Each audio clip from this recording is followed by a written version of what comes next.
Assalamualaikum warahmatullahi wabarakatuh. Bismillahirrahmanirrahim.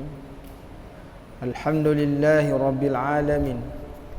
Wassalatu wassalamu ala asyrafil anbiya'i wal mursalin wa ala alihi wa sahbihi ajma'in. Subhanaka la ilma lana illa ma 'allamtana innaka antal alimul hakim. ولا حول ولا قوة إلا بالله العلي العظيم. اللهم لا سهل إلا ما جعلته سهلا وأنت تجعل الحزن إذا شئت سهلا. اللهم فقهنا في الدين وعلمنا تأويل. اللهم زدنا علما. اللهم زدنا علما. أما بعد. Alhamdulillah, syukur kepada Allah Subhanahu wa taala kerana dengan rahmat dan limpah kurnianya kita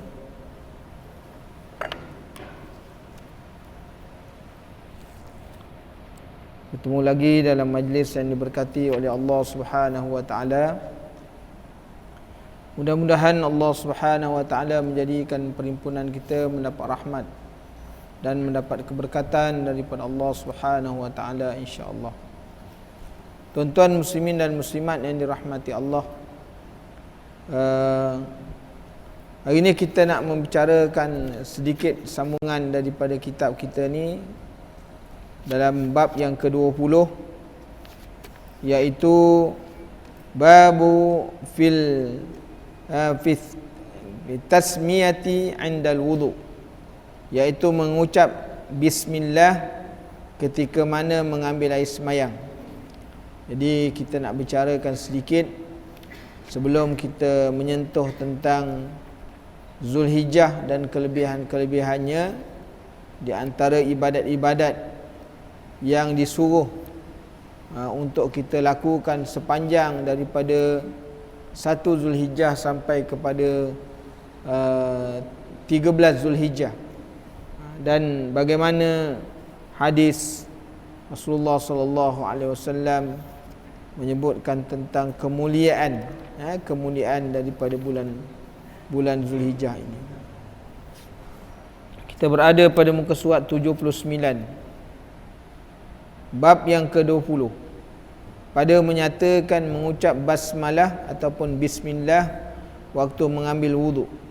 Hadis yang ke-22, Sa'id bin Zaidin qala sami'tu Rasulullah sallallahu alaihi wasallam yaqul la wudu'a liman lam yazkur ismallahi alaihi.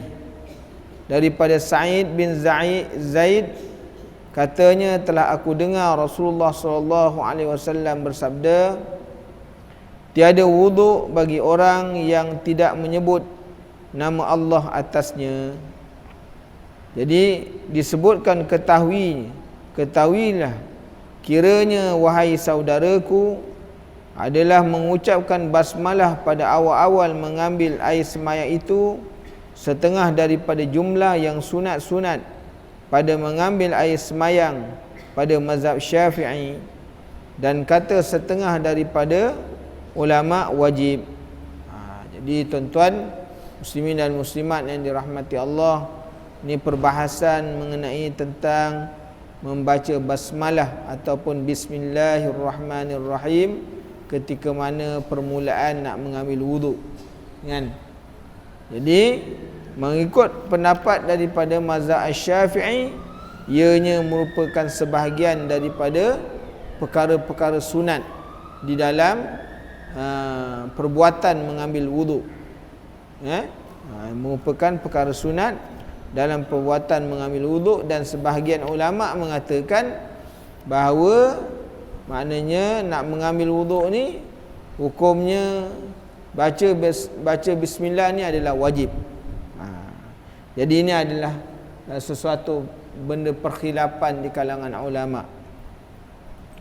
Jadi masalah mengucap basmalah pada wuduk, baca bismillah pada wuduk, dan hadisnya bahawa Abu Isa At-Tirmizi telah mengeluarkan hadis mengucap bismillah pada waktu mengambil air semayang itu dengan hadis yang berbunyi an Sa'id bin Zaidin qala sami'tu Rasulullah sallallahu alaihi wasallam yaqul la wudu'a liman lam yazkur ismallahi alaihi.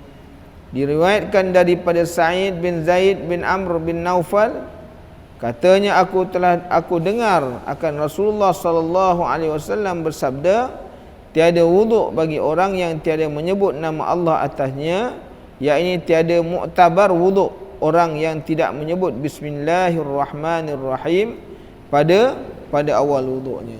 Jadi kata Abi Sa'id, kata Sa'id bin Zaid bin Amr an-Nauf, bahawa dia dengar Rasulullah sallallahu alaihi wasallam menyebutkan bahawa orang yang ambil wuduk ni kalau tak membaca bismillah, tak menyebut atas nama Allah, maka tiada muktabar wuduknya. Makna apa? Makna orang yang demikian wuduknya tidak sempurna, ataupun tidak ada maknanya fadilat, tidak mendapat kelebihan, berbanding dengan orang yang bila dia membaca bismillah permulaan wuduknya kerana dia itba'us sunnah, dia mengikut sunnah Rasulullah sallallahu alaihi wasallam. Jadi kalau kita pun nak dipaham juga dari sudut peramalan dia. Adakah maknanya bila kita nak ambil wuduk ni pada semua tempat atau keadaan dibolehkan untuk baca bismillah, sedangkan bismillah ni dia sebahagian daripada ayat Quran, kan? Menyebut atau membaca ayat-ayat Quran di dalam tempat qada hajat itu adalah haram, dan ditegah oleh baginda Rasulullah sallallahu alaihi wasallam. Hari ini kita dapati bahawa tempat wuduk dan tempat kita mengambil air semayang ni di dalam rumah, dia bercantum ataupun bersatu dalam tempat qada hajat. Jadi maknanya kalau sekiranya di dalam tempat qada hajat, maka adalah dilarang sama sekali. Tapi kalau sekiranya di tempat yang terbuka, memang tempat khas untuk mengambil wuduk sahaja, maka ianya adalah muktabar, digalakkan, kerana itu adalah sunnahnya, tempat yang dibolehkan.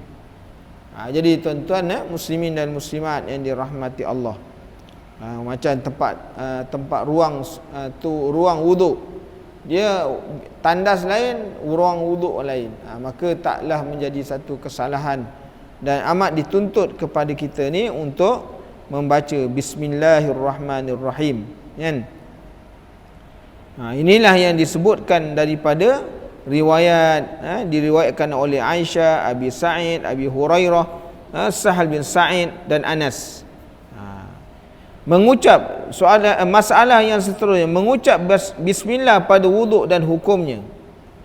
Maka adalah mengucap bismillah pada awal-awal mengambil air semai itu sunat pada mazhab Asy-Syafi'i. Dalam mazhab Syafi'i dia sunat, seperti mana yang telah disebut dalam kitab Al-Um. Dan aku suka bagi orang lelaki menyebut nama Allah Azza wa Jal pada permulaan wuduknya. Ini pada pandangan Imam Asy-Syafi'i. Maka jika ia lupa mengucapkan ia barang mana masa ia ingat, dan jika ada dahulu daripada sempurna wuduknya. Jadi kalau kata mazhab Asy-Syafi'i, kalau sekiranya orang ambil wuduk, dia suka kalau sekiranya perbuatan membaca bismillah sebelum mengambil wuduk ni dibuat, sehingga dia menyebutkan tentang kesungguhan supaya baca bismillah ni. Ketika mana orang terlupa baca bismillah di awal, dia teringat contohnya waktu dia basuh tangan, maka pada waktu itu sebutlah bismillah selagi mana belum selesai lagi pada mengambil wuduk, kan? Dah basuh kaki, dah habis basuh kaki dah, teringat bismillah belum baca, tak payahlah lagi, kan? Jadi maknanya disuruh, amat-amat digalakkan dan dituntut pada mazhab Asy-Syafi'i, maknanya baca bismillah ni ketika mana di awal sebelum ambil wuduk. Kalau sekiranya terlupa, dia teringat waktu membasuh kepalanya ke, masih dalam juzuk membasuh anggota wuduk lagi, maka pada waktu itu bacalah bismillah supaya dia apa? Mendapat keberkatan dengan perbuatan yang demikian, kerana ittiba'us sunnah, kerana mengikut sunnah Rasulullah sallallahu alaihi wasallam. Jadi tuan-tuan muslimin dan muslimat yang dirahmati Allah. Maka kata Abu Isa At-Tirmizi, dan telah berkata Ishaq, jika meninggalkan seseorang akan mengucap bismillah dengan sengaja, hendaklah ia mengulang mengambil wuduk. Ini pendapat kata Abu Ishaq. Kata Abu Isa, ada sebahagiannya, kata Imam Abu Ishaq mengatakan, kalau tertinggal, lupa baca bismillah, sama ada awal atau di tengahnya, kemudian dia hendaklah dia mengulang balik. Ulang balik ambil wuduk, baca bismillah dulu, ambil wuduk lain. Maka jika ia lupa atau ingat-ingat lupa, nasaya memada akan dia. Dah lepas ambil wuduk, rasa macam dah baca, tapi macam tak baca juga. Dia ingat, di antara ingat dan tak ingat, sama ada dah baca ke belum, maka dia kata Abu Ishaq, memada, anggapkan bahawa ia baca. Jadi begitu tuan-tuan muslimin dan muslimat yang dirahmati Allah. Maka Muhammad Al-Bukhari bermula yang lebih asah pada suatu pada bab ini ialah hadis, dia kata Rabah bin Abdul Rahman, tapi ianya mengeluarkan dari dalam sahihnya akan hadis bab ini ialah kerana hadis tertentu dikata jima' dengan isteri mengucap bismillah, maka kerana didatangkannya dengan demikian mengambil jalan aula. Jadi Imam Bukhari dia tak masukkan hadis ni dalam sahihnya, kerana dalam bab baca bismillah ni seperti mana hadis Rabah, dia kata Rabah ibnu Abdul Rahman, dia masukkan bab baca bismillah ni ketika mana apa? Orang nak berjima' dengan isteri. Jadi dengan sebab itu, oleh kerana ada di sana masalah keraguan dia datangnya dengan sebab ada hadis tu mempunyai maksud yang lain, maka Imam Bukhari mengeluarkan hadis ni daripada sahih dia. Jadi tuan-tuan, dia kata apa? Dia kata dia kata salangkan jima' itu tiada munasabah, rasanya disuruh mengucap bismillah, maka disuruh mengucap bismillah, maka apatah lagi kalau wuduk. Kalau sekiranya orang nak berjima' dengan isteri, sebenarnya tak dituntut dia baca bismillah, cuma dia kena baca doa je, doa perlindungan. Tapi disuruh baca bismillah, apatah lagi kalau sekiranya orang yang nak berwuduk adalah lebih aula dia membaca bismillah. Jadi inilah dia tuan-tuan, dalam satu hadis yang sahih Rasulullah sallallahu alaihi wasallam menyebutkan kullu amrin la yabda'u fihi bismillahirrahmanirrahim fahuwa aqta. Setiap perbuatan yang tidak, ataupun kullu amrin, setiap perbuatan yang tidak dimulakan dengan membaca bismillah fahuwa aqta, maka dia terpotong. Apa yang maksud terpotong? Iaitu hilang keberkatan. Jadi dengan sebab itulah yang disuruh supaya kita membaca bismillah. Bab yang ke-21, babu ma jaa fi madmadati wal istinsyaqi. Bab pada telah datang ia berkumur-kumur dan memasukkan air ke hidung serta menghembuskannya. Hadis yang ke-23, an Salamah bin Qaisin qala Rasulullah sallallahu alaihi wasallam, idza tawadda'ta fantasir wa idza tajmarta fa'autir. Hasan sahih. Daripada Salamah bin Qais katanya, telah bersabda sallallahu alaihi wasallam, Rasulullah sallallahu alaihi wasallam, apabila mengambil air sembahyang engkau, maka hembuskan air dari hidung, dan apabila engkau memakai batu, maka gasalkan. Jadi tuan-tuan muslimin dan muslimat yang dirahmati Allah, ketahuilah kiranya ya saudaraku adalah berkumur-kumur itu iaitu memasukkan air ke dalam mulut. Maksud dia kata apa? Madmadah ni iaitu berkomo-komo. Macam mana? Masukkan air dalam mulut serta dikocakkan air itu ke dalamnya. Masukkan air dalam mulut, dia goncang-goncangkan, dia pusing-pusing, dia main-mainkan air itu di dalam mulut. Tujuannya apa? Bagi menghilangkan busuk mulut dan membuang air liur yang busuk, dengan diluahkan dan dibuangkan air itu. Jangan telan pula, kan? Dah main air dalam mulut tu dia telan pula, kan? Dia kata sayang sebab ada sisa apa tu, masak asam, sayang nak buang, telan habis. Kan? Jadi gitu. Dan masukkan air ke hidung itu ialah dengan dihisap sedikit air dari tapak tangan, kemudian dihembus keluar balik supaya keluar bersama-samanya barang yang diluati daripada tahi hidung dan hingus-hingusnya.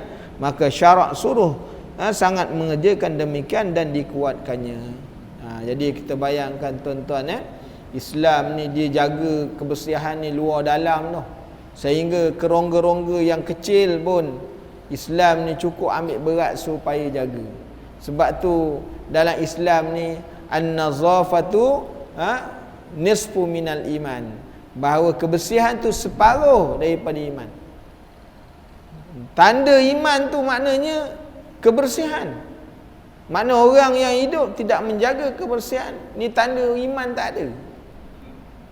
Mana ada agama yang cukup menitik beratkan tentang masalah ini, tuan-tuan, kan? Sehingga meletakkan maknanya sebahagian daripada iman ialah kebersihan. Sebab tu Allah Ta'ala sebut, ya ayyuhal muddassir qum fa'anzir wa rabbaka fakabbir wa thiyabaka fatahhir. Baju kamu, pakaian kamu bersihkanlah, kan? Jadi nak sebut tentang apa? Bahawa hendaklah membersihkan kita, bukan setakat bersih daripada yang zahir, kan? Mana bersih yang dalam hati pun kena juga. Mana orang yang mengotorkan hati mereka, Allah Ta'ala sebut, wasyamsi waduhaha wal qamari idza talaha wan nahari idza jallaha wal laili idza yaghshaha was samai wama banaha wal ardi wama tahaha wa nafsin wama sawaha fa alhamaha fujuraha wa taqwaha qad aflaha man zakkaha. Sesungguhnya beruntung, berjayalah orang yang membersihkan hatinya. Qad aflaha man zakkaha. Makna apa? Itu suruhan sebahagian daripada iman. Menjaga hati daripada kotor.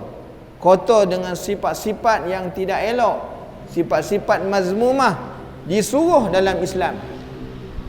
Qad aflaha man zakkaha wa qad khaba man dassaha. Maka rugilah, makna binasalah orang-orang yang mengotorkan hatinya. Mengotorkan apa? Dengan sifat-sifat mazmumah. Jadi tuan-tuan muslimin dan muslimat yang dirahmati Allah, nak tunjuk kepada kita Islam ni dia suruh jaga zahir, jaga batinnya pun dijaga. Maknanya bersih luarannya, bersih dalamannya. Jadi ini mana ada agama yang suruh jaga begitu? Inilah hebatnya agama yang dibawa oleh baginda Rasulullah sallallahu alaihi wasallam. Iman. Sebab tu Rasulullah kata apa? Tanda bersih itu 5. Maknanya tanda fitrah itu dia 5. Atau memotong kuku. Makna orang kalau dia tak nak potong kuku, dia tak bersih, walaupun kuku dia bersih. Ada? Dia tak potong kuku, kuku dia sebatang kara ni, sebatang kara tu. Yang apa ni? Jari manis tu. Nah, jari anak dia tu ada sebatang dia tu, kuku dia panjang. Dia tak potong. Memang bersih. Putih bersinar-sinar contohnya. Kebersihan sunlight kata. Tak kotor, bersih dia. Dia tak potong. Ini bukan tanda maknanya fitrah. Sebab apa? Sebab Rasulullah suruh potong kuku. Walaupun dia jaga sendiri kuku.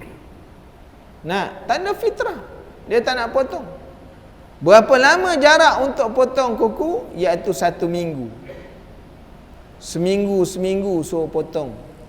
Dan tidak boleh melepasi daripada 40 hari. Kan? Dalam tempoh 4 minggu, sebulan lah. 4 kali Jumaat. Jangan sampai tak potong. Kan? Tuan-tuan muslimin dan muslimat yang dirahmati Allah. Ini tanda fitrah. Orang tak nak potong. Banyak orang ni. Kan? Orang-orang yang hidup moden. Sebatang je. Asal ni tak nak potong. Senang Ustaz, makan maknanya fishball senang cocok. Tak payah pakai garpu lagi dia kata. Kan? Apa kepala masalah kau ni? Nak. Dipotong. Andai kata tuan-tuan orang yang macam ni, dia kalau tak potong, sekiranya dia mandi hadas, air tak masuk dalam tempat ni, dalam kuku dia ni, sebab itu rongga terbuka, maka dia punya hadas besar tak sah. Kalau dia ambil wuduk tak masuk air dalam tu, tak sah sembahyang dia. Sebab wuduk tak betul. Kan? Walaupun dia berwuduk tapi ada anggota yang tak kena, maka tak sah sembahyang. Kalau ada najis, maka dia sembahyang dalam menanggung najis. Bahaya tuan-tuan. Macam ni dia kadang tak faham. Nak beramal ni kan tuan-tuan. Dia ikut jadi pak turut. Bahaya orang beramal dia ikut jadi pak turut ni. Jadi kita jangan ikut ni budaya-budaya orang-orang Yahudi dan Nasara, jangan kita ikut. Ni semua budaya dia tuan-tuan. Islam tak ajar itu. Islam ajar bersih. Kan?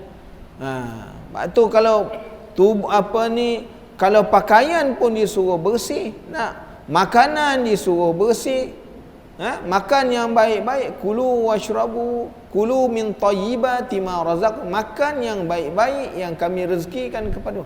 Makan disuruh yang baik-baik. Tak semesti makan baik itu yang mahal. Pakaian dia suruh bersihkan. Tengok Rasulullah, Allah Ta'ala sebut daripada makanan kamu, hati kamu bersihkan. Kan? Qad aflaha man zakkaha, beruntung orang yang membersihkan hati. Macam mana Ustaz nak bersihkan hati? Kena pergi basuh ke? Tak. Membersihkan daripada sifat-sifat mazmumah. Wa qad khaba man dassaha, binasalah, rugilah orang yang mengotorkan hati dia. Macam mana kotor? Pergi tahu maknanya lumpur kata? Tak. Kerana kita mengotorkan dengan sifat-sifat. Ada sifat iri hati, ada sifat dengki, ada sifat hasad, ada ujub, ada riak, ada takbur. Itu semua yang mengotorkan hati. Setiap kali penyakit-penyakit ini ada dalam diri kita, maka satu titik hitam akan tinggal pada kita punya hati kita. Satu titik hitam. Yang lama bila banyak titik hitam ni, dia akan apa? Kalla bal rana ala qulubihim, maka hati mereka akan diselaputi dengan apa? Ran. Apa ran? Ran ni ialah karat. Jadi kalau hati tu dah berkarat, tu yang jadi masalah. Kan? Jadi masalah. Tengok orang pandang macam salah aja. Ada je tak kena. Orang ni adik-beradik dapat ni sikit, ada je yang kakak tak setuju. Ada je ni. Sekarang kalau mak bagi ni adik bini kan, ada je yang tak setuju. Ayah bagi kat bini, ada je adik-beradik tak setuju. Kerana apa? Kalla bal rana ala qulubihim. Kenapa? Dalam hati tu dah penuh dengan karat. Bukan pasal karat tu. Kalau pasal karat tu memang barang tu dah berkarat dah. Mahal lah ke dia kan? Ni kan hati dah berkarat, rosak. Dia rosak. Penyakit banyak. Jadi tuan-tuan muslimin dan muslimat yang dirahmati Allah, sehingga bila Allah Ta'ala sebut, bila datang Bila dia kata ya bani adam khuzu zinatakum inda kulli masjid, datang kat masjid, datang berhias-hias dengan pakaian-pakaian yang cantik, kan? Bila nak menghadap Allah Taala pakai yang elok-elok, kan? Pakai yang cantik-cantik menghadap Allah. Jadi nak tunjuk pada kita ni dia. Tanda kebersihan, tanda fitrah, potong kuku, kan? Yang keduanya mengandam misai. Itu tanda fitrah. Yang potong kuku lelaki perempuan semua. Orang perempuan setiap Jumaat disuruh potong kuku dia, kan? Potong kuku. Amal dia tak pergi sembahyang Jumaat tapi sunnah. Orang lelaki sunnah potong kuku bila? Sebelum pergi Jumaat, kan? Kalau dia potong awal tak jadi masalah, tapi waktu yang paling afdal sebelum dia pergi sembahyang Jumaat, potong kuku. Jadi tuan-tuan muslimin dan muslimat yang dirahmati Allah, suruh andam, mengandam tu maksudnya misai ni jangan sampai dia jatuh daripada tebing dia punya bibir, berjurai, minum ni berjurai dia punya misai. Dia kata engkau minum, aku dah tangkalkan air ni, kan? Patut budak tak segau. Rupanya yang berjurai dalam dia tu banyak hama rupanya. Itu dia tuan-tuan muslimin dan muslimat yang dirahmati Allah. Tempoh seminggu 7 hari potong. Jangan sampai dia terkeluar daripada bibir.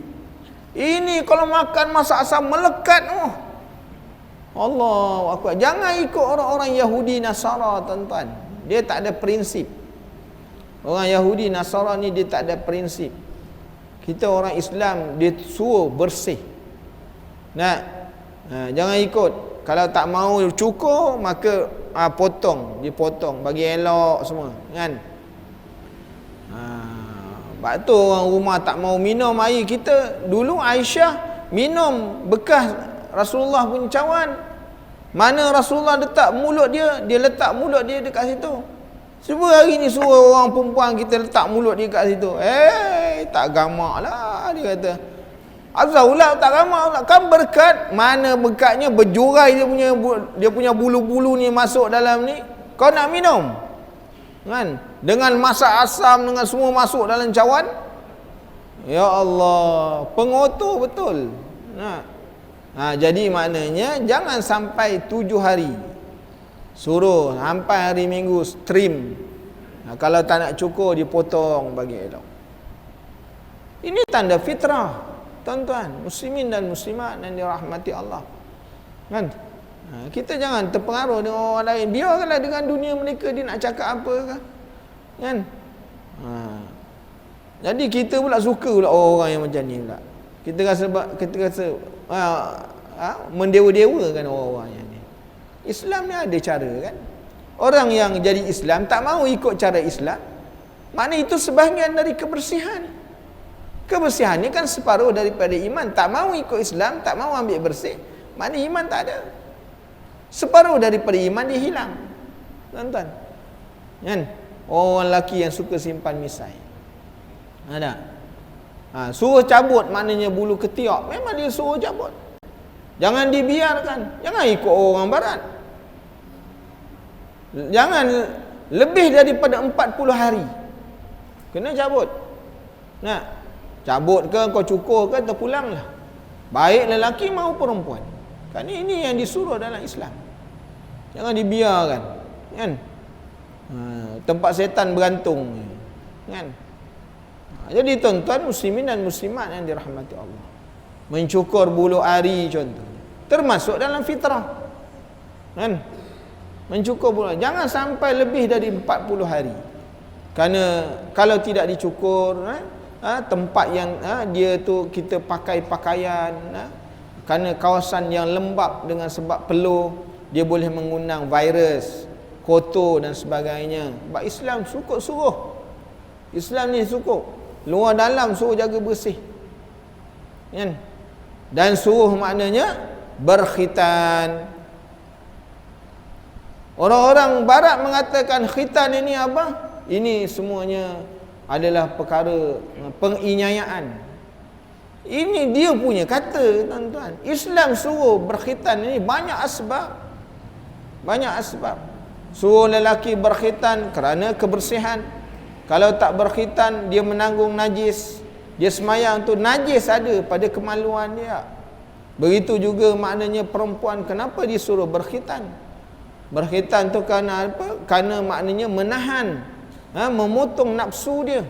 Sebab disebut oleh baginda Rasulullah sallallahu alaihi wasallam bahawa lelaki itu dia 9 akalnya, 1 nafsunya. Manakala bagi perempuan dia 9 nafsunya, 1 akal dia. Sebab tu tahan. Kalau tidak, ketika mana Saidina Umar, pada zaman pemerintahan Saidina Umar, kan, dia menjadi khalifah, dia telah hantar tentera-tentera dia lama di medan perang. Nah, Saidina Umar dia hantar tentera dia lama di medan perang berbulan-bulan. Jadi bila dia berjalan di dalam kampung, di rumah-rumah, maka terdengarlah suara rintihan perempuan-perempuan isteri yang ditinggalkan suami. Ditinggalkan suami, dengarlah rintihan-rintihan mereka. Nak buat lama tinggalkan suami. Jadi satu ketikanya Saidina Umar pergi jumpa dengan Hafsah. Jumpa Hafsah, wahai Hafsah, orang perempuan ni kalau dia ditinggalkan suami, berapa lama dia boleh tahan? Nah, berapa lama boleh tahan? Maka kata Hafsah, wahai ayahandaku, orang perempuan ni kalau paling lama ditinggalkan jangan lebih daripada 3 bulan. Lagi 3 bulan tu habis masalah. Waktu lepas daripada itu Saidina Umar bila dia hantar tentera-tentera dia pergi berperang, tak boleh lebih daripada 3 bulan. 3 bulan balik ganti orang lain. 3 bulan balik ganti orang lain. Sebab kita kena faham, tuan-tuan, muslimin dan muslimat yang dirahmati Allah. Kan? Islam ni dia ajar ni banyak benda. Sebab kerana apa? Nak mempertahankan dari sudut maruah itu orang-orang dia kan. Nak mentahankan maruah dia. Supaya dia jadi selamat, tuan-tuan, muslimin dan muslimat yang dirahmati Allah. Jadi kita kena faham lah kenapa Islam suruh macam tu tak. Orang barat ni kita jangan ikut, tuan-tuan. Ni semua gilanya ya. Dia orang tu mana ada asas. Dia bercakap tu bukan ada iman. Dia tak ada iman. Kalau dia bercakap ada iman, dia tak buat begitu. Nah, hari ni orang-orang barat mula menyimpan misai, menyimpan jambang. Mereka dah tahu kelebihan simpan jambang, simpan misai ni. Dia dah nampak. Sekarang ni trend orang-orang barat semua nyimpan. Rupa-rupanya bila menyimpan banyak faedah dia. Faedah dia kepada kulit tu faedah. Dia dah dapat, dia dah kaji, dia dah jumpa kajian tu. Dah semua bermisai, semua berjambang. Tapi tak jaga sampai berjatuhnya. Dah tak nampak bulut pula. Tu bukan orang. Kan? Tu beruk nama dia. Tuan-tuan, muslimin dan muslimat yang dirahmati Allah. Kita jangan ikut dia. Jadi jangan begitu. Jadi kita nampak, tuan-tuan, muslimin dan muslimat yang dirahmati Allah.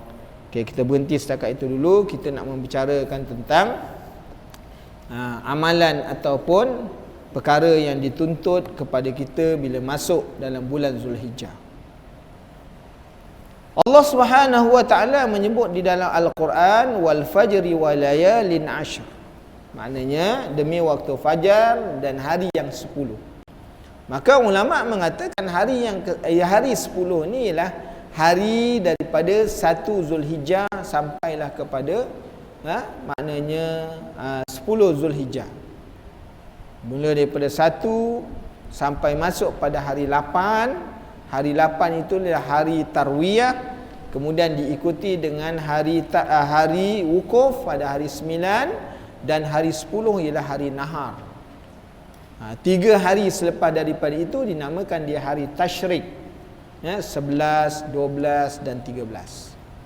Jadi tuan-tuan, ini dah yang dikatakan hari 10, yang mana banyak hadis-hadis yang diriwayatkan oleh Ibnu Abbas, maka tidak dah ada amalan-amalan yang paling baik pada hari ini, maka melainkan pada hari-hari 10 ni. Maknanya kalau kita pada hari 1 hingga 10 ni banyakkan istighfar, banyakkan taubat, banyakkan puasa, banyakkan doa, banyakkan amalan sunat dan sebagainya. Dia suruh kita banyakkan. Kerana apa? Dia punya kelebihan. Kalau kita tak boleh lah nak menghidupkan tu.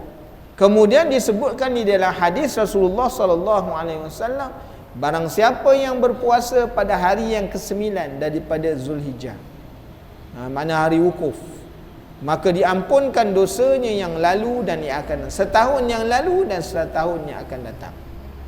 Maknanya fadilat yang cukup besar.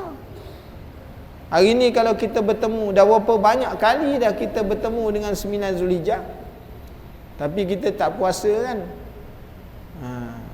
Kelebihannya cukup banyak. Allah Ta'ala mengampunkan dosa kita yang lalu, setahun yang lalu. Yang telah lalu pun belum tentu diampunkan, tapi dengan sebab puasanya sehari hari itu, boleh mendapat 2 kebaikan pengampunan daripada Allah. 1 tahun yang lalu, tahun yang sedatang. Jadi jangan ditinggalkan. Masuk pada 10 Zulhijjah, barang siapa yang menghidupkan man qama, siapa yang berdiri kan, yang mendirikan pada malam Aidin, man qama Aidin, siapa yang menghidupkan 2 malam hari raya kan, hari raya Aidil Fitri, hari raya Aidil Adha, siapa hidupkan malam ni, hidup malam dengan apa? Dengan ibadat kepada Allah, semayang sunat, banyak doa, takbir kan. Maka dia mendirikan malam tu dengan rasa iman dan pengharapan dia kepada Allah. Ada iman, ada pengharapan. Mengharap, beriman kerana apa? Kerana mendengar hadis-hadis Rasulullah sallallahu alaihi wasallam tentang kelebihan orang yang menghidupkan malam tu. Maka akan dibangkitkan oleh Allah Subhanahu wa taala di padang mahsyar kelak, ketika mana hati manusia mati pada waktu itu. Maka orang yang menghidupkan malam Zulhijjah ni pada 10 Zulhijjah tidak akan dimatikan oleh Allah Subhanahu wa taala. Dan malam yang dimakbulkan dengan doa. Kita malam 10 Zulhijjah kita tak hidupkan, sedangkan malam tu dia makbul, doa yang mustajab. Tapi orang tak rebut peluang untuk menghidupkan malam tu dengan banyak doa, dengan banyak melakukan ibadat kepada Allah Subhanahu wa taala. Bertakbir, bertahmid, bertasbih kan. Kita tak nak. Kita rugi tuan-tuan muslimin dan muslimat. Tiga kehormatan. Masuk pada hari nahar, siangnya amalan untuk melakukan ibadah korban kan. Jadi melakukan ibadah korban sebagai salah satu daripada sunat muakkad yang dituntut bagi orang yang mampu. Jadi tuan-tuan muslimin dan muslimat yang dirahmati Allah, nak tunjukkan hari-hari yang terbaik sehingga menunjukkan kebaikan pada Zulhijjah ni, bulan Zulhijjah ni, sampai 4 hari tidak dibenarkan untuk melakukan ibadah, melakukan puasa. 10 Zulhijjah tak boleh puasa, 11 Zulhijjah haram puasa, 12 Zulhijjah haram puasa, 13 Zulhijjah haram puasa. Kalau kita berada pada Ramadan, Syawal yang tak boleh puasa, satu Syawal ya. 2 Syawal dah boleh puasa. Jadi dengan sebab itu tuan-tuan, 1 hari yang cukup bagi kan. Doa dimustajabkan pada hari Arafah. Orang sana rukun ni Arafah, kita berdoa. Hari yang mustajab. Allah Ta'ala bukakan pintu langit, pintu untuk dimustajabkan doa. Kita rebut.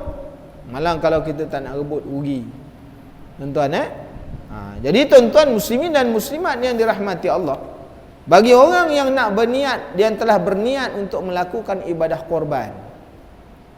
Dia ni masuk hari Jumaat ni, hari Khamis dia dah berniat, ustaz tahun ni saya nak buat korban, ni duit dia. Maka masuk je hari Jumaat, petang Khamis, Maghrib, malam Jumaat, maka adalah makruh kepada dia menggugurkan bulu-bulu di badan, memotong kuku dan sebagainya. Tahan, biar dia tumbuh. Potong, tadi kita kata potong kuku sebahagian daripada tanda kebersihan, tapi pada bab ni dia sampai 10 hari dia tahan. Dia suruh tahan sampai 10 hari. Tengok pun kusuk masai muka lah. Nak macam orang pergi wukuf macam mana kan? Tengok bulu-bulu ni tumbuh misai kan. Jangan jambangnya, kuku tak urus, tak terurus. Nak rambut tak terurus. Maka bila dia suruh sunat selepas melihat binatang sembelihan, korban dia disembelih, maka lepas tu balik cukur rambut, potong kuku, potong misai, cukur misai dan sebagainya. Mandi sunat, tuan-tuan. Tuan-tuan muslimin dan muslimat yang dirahmati Allah, inilah dia caranya. Bagaimana kita nak menghidupkan bulan Zulhijjah tu dengan amalan, kan? Dengan amalan. Jadi tuan-tuan muslimin dan muslimat yang dirahmati Allah, orang yang berniat berkorban, maka kalau dia niat untuk melakukan ibadah korban, maka dia kena melihat, yang afdalnya dia melihat binatang korban dia. Binatang korban dia. Dan korban ini dia ada dua. Sama ada dia korban dalam bentuk maknanya sunat muakkad ataupun korban nazar. Kalau korban nazar, dia mengatakan aku jadikan ini korban, maka itu nazar. Kan? Ataupun dia berkata, bagi Allah atasku bahawa aku lakukan korban dengan ini, maka jadilah dia nazar. Ataupun jika berkata ini adalah korban, ini adalah korban, jadi nazar. Jadi orang kalau sekiranya dia berniat yang demikian, makna bila masuk 1 Zulhijjah dia berniat bahawa inilah aku jadikan kambing ini sebagai korban, itu nazar. Maka bila masuk hari 10 hari nahar, dia korbankan binatang tu, dia tidak boleh makan walau sedikit pun daripada daging. Termasuk ahli keluarganya tidak boleh mengambil sedikit pun. Sebab tu daging nazar dia tak boleh makan. Kan? Jadi ni kena faham. Kan? Jadi tuan-tuan muslimin dan muslimat, orang yang melakukan sembelihan sebelum daripada selesai solat Aidil Fitri, solat Aidil Adha, maka tidak dinamakan korban. Itu dinamakan dia sebagai sembelihan biasa. Dan yang seterusnya, bila kita ni tuan-tuan nak melakukan ibadah korban, hendaklah pemilikan itu ialah pemilikan sempurna. Tahtal dia kata, disebutkan tammu milk. Duit mesti duit kita sempurna, dia tak boleh kongsi. Share ramai-ramai, katakanlah satu bahagian 700, engkau 200, engkau 200, engkau 200, aku 100. Sebab aku cheap, aku sikit. Maknanya aku cheap, engkau lain kena bayar lebih, kan? Jadi maknanya boleh tak? Tak boleh, kerana bukan tammu milk. Bukan milik yang sempurna, dia mesti milik sempurna.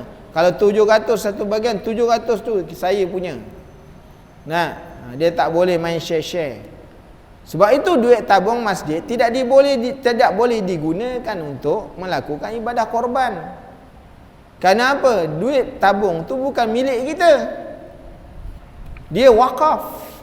Kan? Dia wakaf. Sebab tu tak boleh guna. Kan?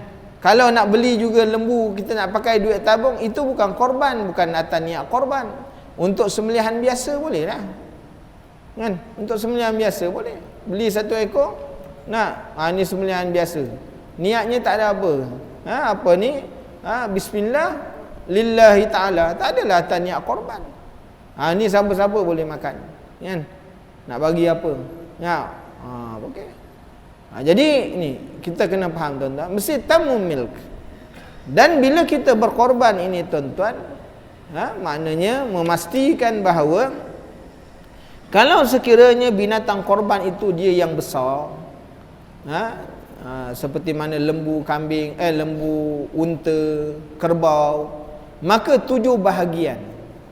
Dibahagikan ia kepada 7 bahagi. Adapun kambing dia untuk satu orang seekor. Jadi bila 7 bahagi ini binatang korban ini, maknanya boleh dilakukan ia dengan berbeza-beza niat. Bila kita 7 bahagian ni, dia boleh berbeza-beza niat. Maksud apa berbeza-beza niat? Kalau kita ambil 2 untuk korban, 2 bahagian untuk akikah, yang lebih itu untuk sembelihan biasa, maka boleh. Boleh lah. Contohnya 750 satu bahagian. Orang masuk 2 bahagian korban. Ustaz, saya tak nak korban, saya nak 2 bahagian untuk akikah. Dia pun bayar. 751 bahagian dia ambil 2. Ni tak cukup Ustaz. Saya korban pun tak nak, akikah tak nak. Saya nak niat biasa je. Niat biasa. Sebab saya nak ambil daging ni, saya nak jual kat pasar kat berjalan. Kan? Jadi tak kisah. Boleh tak? Boleh. Boleh dengan syarat binatang korban tu binatang yang 7 bahagi. Adapun kambing tak boleh. Kambing dia tak boleh. Satu untuk seorang. Jadi tuan-tuan muslimin dan muslimat yang dirahmati Allah, kan? Jadi boleh dibuat kongsi lah kalau sekiranya untuk binatang yang besar. Okey. Bila kita melakukan ibadah korban ini, binatangnya ada dia punya syarat-syarat. Syarat-syarat binatang korban ini dia tidak boleh diaib ataupun yang cacat. Cacat ni maksudnya yang mengurangkan sesuatu yang boleh dimakan pada dia. Contohnya telinga dia hilang, tinggal sebelah aja. Kan? Sebelah lagi dia pakai itu, hearing ni pakai bioniknya. Dia dah tak pakai bayi ni. Boleh tak itu cacat? Sebab telinga boleh makan tak? Boleh, daging boleh dia. Kan? Telinga tu boleh dimakan sebab ada daging. Kan? Sup telinga. Kan orang buat sup telinga. Kan tak? Beli lembu, ekor dia hilang. Kan? Kerana orang-orang yang tikam ekor dah ambil ekor dia. Kan? Hilang ekornya, maka tak boleh, cacat. Jadi tak boleh. Tidak memada korban daripada binatang yang tidak mempunyai telinga atau terpotong telinganya walaupun sedikit. Terpotong ekornya, terpotong lidahnya. Lembu gila tak boleh. Lembu tu dia gila, tak siungan. Doktor telah sahkan dia gila. Sampai hati doktor sahkan saya gila. Lembu tu bercakap dengan doktor.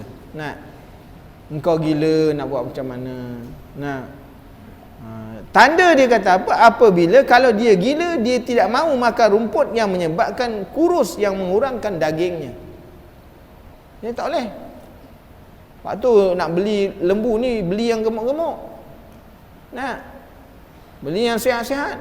Hari ni orang jahat tau. Dia pergi suntik air masuk dalam lembu tu. Besar lembu tu. Cucuk air keluar. Habis air, kuruh pula. Dajjal betul orang tu. Pelik betul orang nak menipu. Orang nak cari untung zaman sekarang tak takut benar dengan Allah Ta'ala. Dia tunjukkan dia daripada kita. Orang buat penipuan. Ayam suntik. Dia gemuk. Sampai berat dia punya tu. Masya Allah. Hari ni orang beli emas.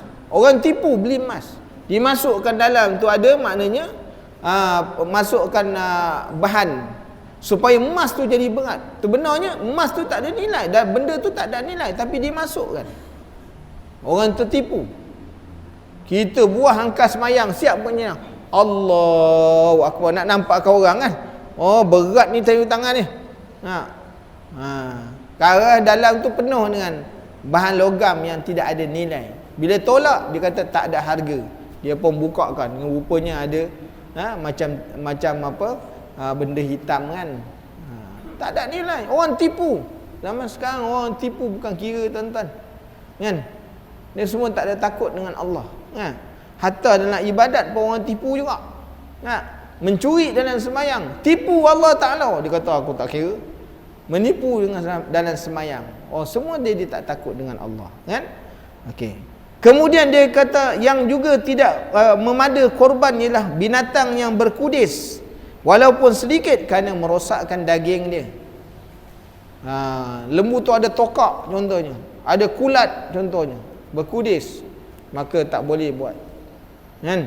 Sangat kurus, 5,000 tapi kurus je. Macam orang yang jaga juga, kurus je. Yang jaga lembu tu kurus. Kemudian yang dia tidak boleh buta sebelah matanya. Beli lembu kena cek mata. Nampak lembu ni urut apa? Ni urut apa? Kena tanya. Oh ni A, ni B. Okey, jalan. Kemudian buta kedua belah mata lagi tak boleh. Lembu yang buta, kerbau yang buta dua belah mata dia. Dia datang pun waktu orang beli, dia pakai spek mata hitam. Asal pakai mata buta tuan. Tak boleh. Kemudian nyata sakitnya, kena apa, penyakit kuku mulut ke, dan sangat tempang walaupun berlaku disebabkan tindakan membaringkan bagi sembelihan atau lainnya. Bawa turun daripada lori, terkejun, patah kaki, tak boleh buat korban. Kita main nyak je. Kalau orang tu jatuh, yang tarik jatuh, dia kena ganti. Tak boleh. Ni kita tak ambil kira. Kan? Waktu tu dia tarik lembu tu tak nak. Kan? Sebab dia sembelih dekat dengan lori tu. Kan? Kau tengok depan ni giliran kau. Bismillah, Allahu Akbar. Kawan takutlah. Dia mana boleh? Makruh hukumnya menyembelih di depan binatang yang nak disembelih. Kita bukan kira di mana dia kena letak jauh, atau di mana dia tambat, kat situ kita sembelih dia, supaya dia tidak melihat binatang kawan dia kena sembelih. Dan makruh menunjukkan senjata. Kau tengok ni.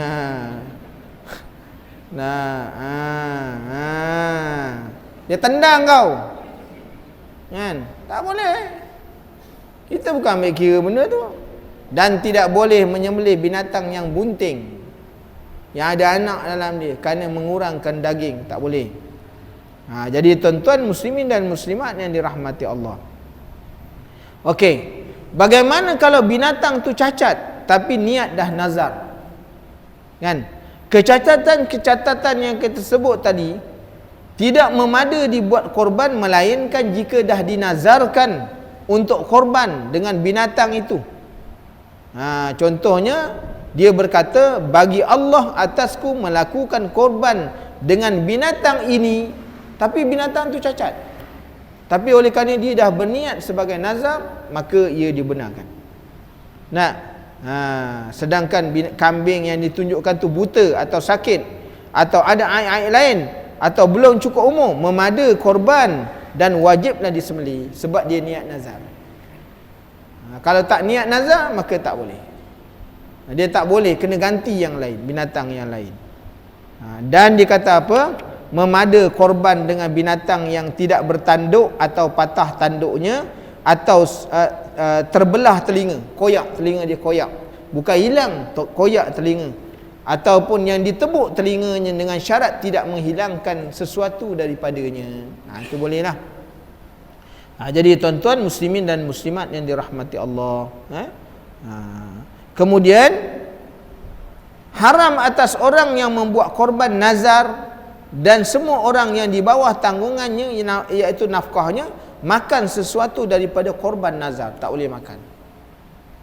Kalau niat nazar, tak boleh ambil walau sedikit pun. Dan wajib disedekahkan semuanya dalam mentah sehingga kulit dan tanduknya jika ia makan sesuatu daripada yang wajib yang dia niat dazar tu, hendaklah diganti balik. Daging yang dia ambil tu dia kena ganti balik. Sampai begitu sekali tuan-tuan jadi tu. Okey, bagaimana korban sunat? Bagaimana hukum dia pula? Korban sunat boleh makan macam mana? Bahawa dia kata wajib disedekahkan daging korban yang mentah dan basah kepada fakir dan miskin mengikut pendapat yang asah. Jadi dengan supaya apa? Dapat menguruskannya dengan dijual atau lainnya. Sebab tu daging korban ni tuan-tuan, kalau daging korban sunat diberi mentah. Kenapa diberi mentah? Kerana orang nak makan biasanya sikitnya. Peti air banyak dah daging korban, semua pakai hantar dia. Nak sampai daripada tempat sejuk sampai ke bawah. Daging korban. 5 kilo kan. Banyak. Dia makan tak sampai 5 kilo. Dia pun jual 5 kilo, RM2, RM2, gantung kat tepi rumah. Kerana dah jadi milik. Asalnya daging korban tak boleh jual. Kalau Ustaz Faizal potong lembu kat sini, dia pun lepas sembelih, dia timbang 2 kilo dia. Siapa nak beli RM5, dengan dia kena sembelih dulu. Sebab daging korban tak boleh jual. Tapi kalau sekiranya telah sampai kepada pemiliknya adalah orang fakir, orang miskin, maka dia nak jual. Itu sebabnya kena bagi mentah. Dia makan sikit je, lebih dia nak buat apa? Dia boleh jual. Sebab dia jadi milik dia.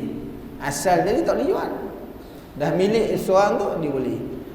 Okey tuan-tuan, memada disedekahkan kepada orang miskin walaupun yang disedekah itu sedikit. Kena bagi sedekah. Dan jika tidak disedekahkan seperti tersebut, wajiblah dibeli daging dengan harganya dan disedekahkannya. Memadai jika disedekahkan sekadar wajib dan dimakan semua bakinya. Boleh. Ustaz, saya punya daging korban, saya nak ambil semua kecuali sedikit. Katakan 21 kilo bahagian saya nak 20 kilo, yang 1 kilo je saya sedekah. Boleh? Tak ada masalah. Atau saya nak sedekah semua, walaupun dia niat sedekah semua, yang paling afdal, yang afdalnya dia kena ambil sedikit. Daripada bahagian mana? Bahagian hati dia. Hati. Dia kena ambil makan, ambil sikit. Kerana itu perbuatan Rasulullah sallallahu alaihi wasallam. Walaupun dia tak nak, ustaz saya tak nak daging ni, saya tak nak. Ustaz bagi, saya tak nak. Ustaz tak faham ke? Saya tak. Ya okey. Kau tak nak, ambil hati. Tak nak juga. Apa bahalul kau? Ambil. Kan? Ambil inilah sebab Rasulullah makan hati, kan? Tapi kalau hari-hari lain bukan daripada binatang korban, tak digalakkan makan benda-benda dalam. Benda-benda dalam perut binatang ni tak apa digalakkan makan. Sebab Rasulullah tak makan, kan? Tapi bila dalam bab korban disuruh, kerana itu sunnah, kan? Okey, kalau tak mau juga macam tu, okey, bahagikan sepertiga. Nah, sepertiga untuk orang yang korban, sepertiga untuk orang miskin, sepertiga untuk sedekah ataupun hadiah. Dan daging korban tidak boleh diguna untuk upah. Kena faham. Orang korban jangan gunakan. Ustaz Faizal kata, siapa yang memberi khidmat tolong daging korban yang lembu yang akhir ni, kita guna sebagai upah. Jadi kita tak bayar lagi. Hukumnya haram. Tak boleh digunakan daging korban sebagai upah. Boleh dengan syarat itu sebagai hadiah. Kerana ada 1/3 daripada hadiah. Maka bagilah yang berhadiah. Tak boleh upah. Engkau tukar sembelih ni 5 kilo, daging korban dah campur semua, tulang ada semua apa, dah batang pinang, ni upah kau. Jangan minta duit lagi, ni upah. Tak boleh. Hukumnya haram. Kan? Tak boleh guna lagi, kan? Okey. Jadi tak boleh daging korban, tak boleh nak jual. Tidak sah dilakukan korban bagi orang yang masih hidup tanpa izinnya. Kan? Kalau kita nak lakukan korban untuk orang yang hidup, kalau tanpa izin tak boleh. Kan? Tak sah. Kemudian harus bagi wali sahaja, wali ni bapa lah, atau nenek melakukan korban dengan hartanya untuk orang-orang yang berada di bawah penjagaannya. Itu sebabnya kalau dia sembelih satu ekor kambing, dia ayah sembelih satu ekor kambing, dia boleh berniat untuk suatu keluarga. Inilah sembelihanku dan ahli keluargaku. Itu sebab boleh. Sebab yang melakukan tu ayah, wali. Kan? Kalau kita tak boleh. Sebab kita nak ke wali siapa? Wali lah kita. Nah, ayah dibolehkan. Sebab dia wali kepada anak-anak, pada isterinya dan sebagainya. Sebab tu kalau dia dah buat, hukumnya boleh tak? Terlepas tak yang lain? Terlepas dah, terangkat dah. Sebab wali dah buat. Hadis tuan-tuan, muslimin dan muslimat. Ayah kata, ini sembelihanku dan orang di bawah tanggunganku. Selesai. Jadi terlepas dah tu. Sunat muakkad tu semua lepas, adik keluarga semua lepas. Jadi tuan-tuan muslimin dan muslimat ini yang dirahmati Allah, dengan hartanya di bawah jagaannya, walaupun tanpa izin sekalipun dia hidup, tapi oleh kerana dia ni tanggungan ayah, jadi walaupun tak minta izin, hukumnya dibolehkan. Dan tidak sah dilakukan korban untuk orang yang telah mati jika dia tidak berwasiat dengannya.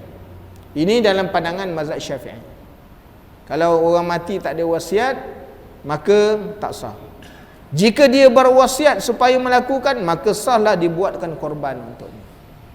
Sebab tu orang mati ni ada wasiat. Ini pandangan mazhab Syafi'i. Kan? Orang yang berbuat korban bagi si mati dengan izinnya, dengan wasiatnya, wajiblah atasnya bersedekah kesemuanya. Tak boleh ambil yang 1/3, dia tak boleh ambil walau 1/3 pun, semua kena bagi. Kan? Tidak ada bahagian untuk dirinya, orang yang di bawah tanggungannya, kerana ianya merupakan orang yang menerima dan orang yang menyerah. Jadi faham-faham tuan-tuan tu. Ni bab-bab hukum ni kita kena jagalah, kan? Dan pada semalam saya sebut di apa, Batu Berendam, berkenaan dengan orang yang menerima daging korban daripada fakir miskin. Adakah boleh dia memberikan kepada orang-orang yang bukan Islam? Pandangan tak silap saya, pandangan daripada mazhab Hambali, kan, mengatakan harus. Tetapi dalam mazhab Syafi'i tidak boleh menyerahkan daging korban yang telah dimiliki kepada orang yang bukan Islam, melainkan pendapat Ibnu Munzir mengatakan bahawa boleh orang kafir zimmi, bukan kafir harbi, kafir zimmi, makan daging korban, bukan diberi mentah tapi yang telah dimasak.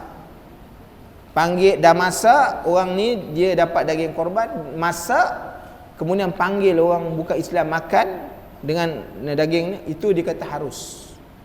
Nak bagi mentah tak boleh. Itu pendapat daripada Ibnu Munzir, kan?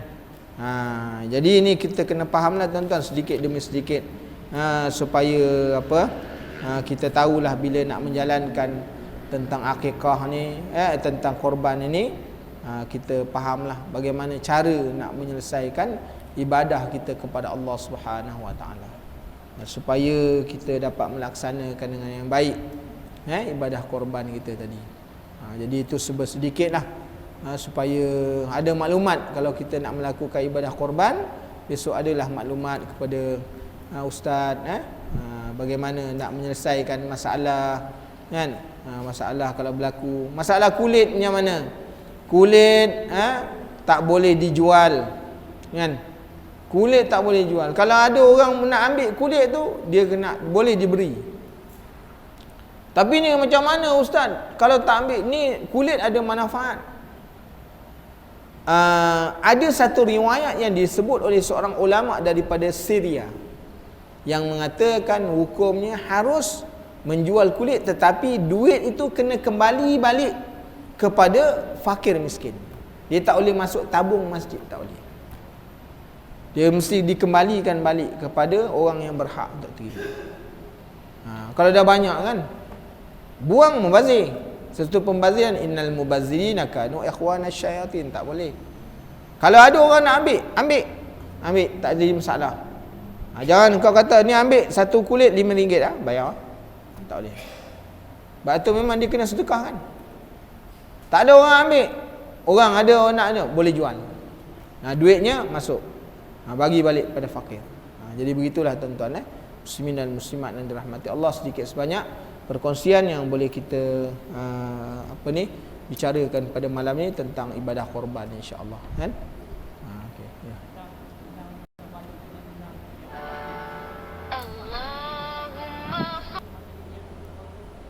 Dia orang yang dikatakan wali ni orang yang memberi nafkah. Isteri bukan orang yang memberi nafkah.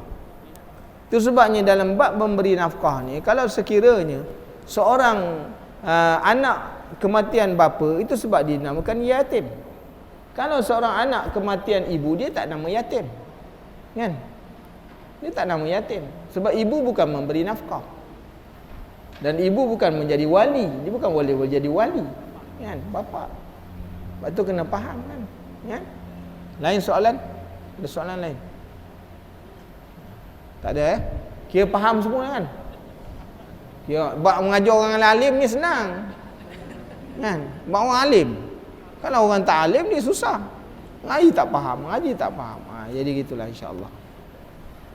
Bismillahirrahmanirrahim. Alhamdulillahirabbil alamin, wassalatu wassalamu ala asyrafil anbiya'i wal mursalin wa ala alihi washabbihi ajma'in. Allahumma inna nas'aluka ilman nafi'an wa rizqan thayyiban wa amalan mutaqabbala. Allahumma faqihna fid din wa 'allimna ta'wil. Subhanakallahumma wa bihamdika asyhadu an la ilaha illa anta astaghfiruka wa atubu ilaik. Subhana rabbika rabbil izzati amma yasifun, wassalamun 'alal mursalin walhamdulillahi rabbil alamin. Barakallahu fiik. Jadi imam